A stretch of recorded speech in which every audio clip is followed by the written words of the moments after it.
Sometimes we forget that NBA players are human. Sometimes we forget, and I'm including myself in this, sometimes we forget that NBA players are just regular dudes. Sometimes the business of the NBA, it can cloud our perception. We see NBA players get traded and we wonder why they're not playing 2 nights later. We see players get traded and we don't think about the havoc that it creates in their personal lives. Just imagine for a second that you get a phone call at midnight tonight. Your boss is telling you that your services are no longer needed and they are moving you across the country.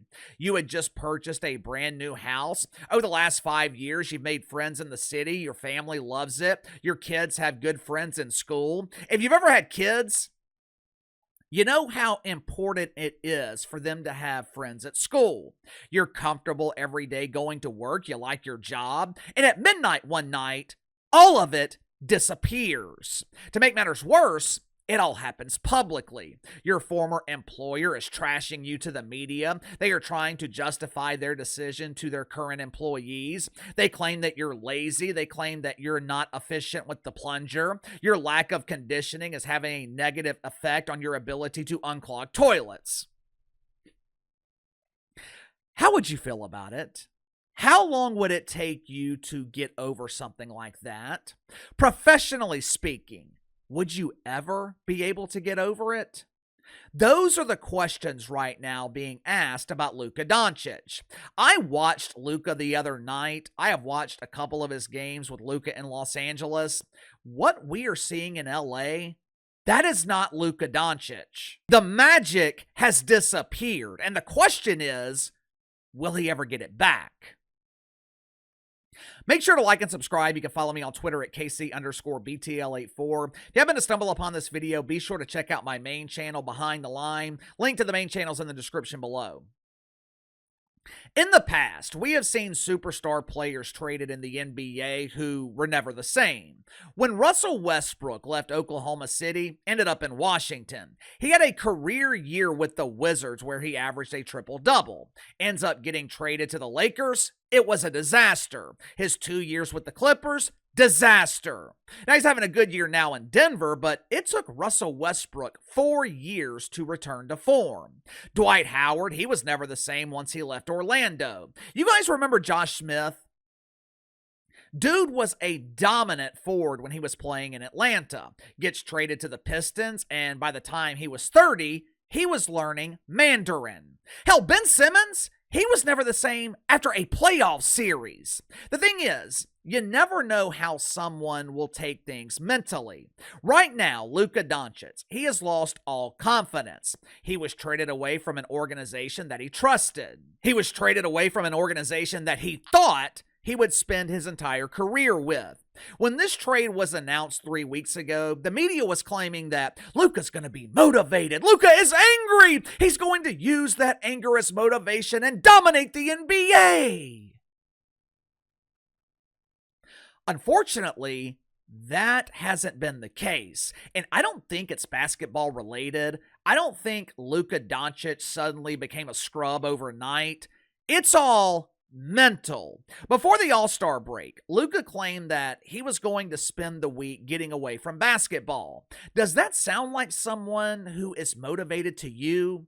Does that sound like someone who is looking to come back from injury and dominate?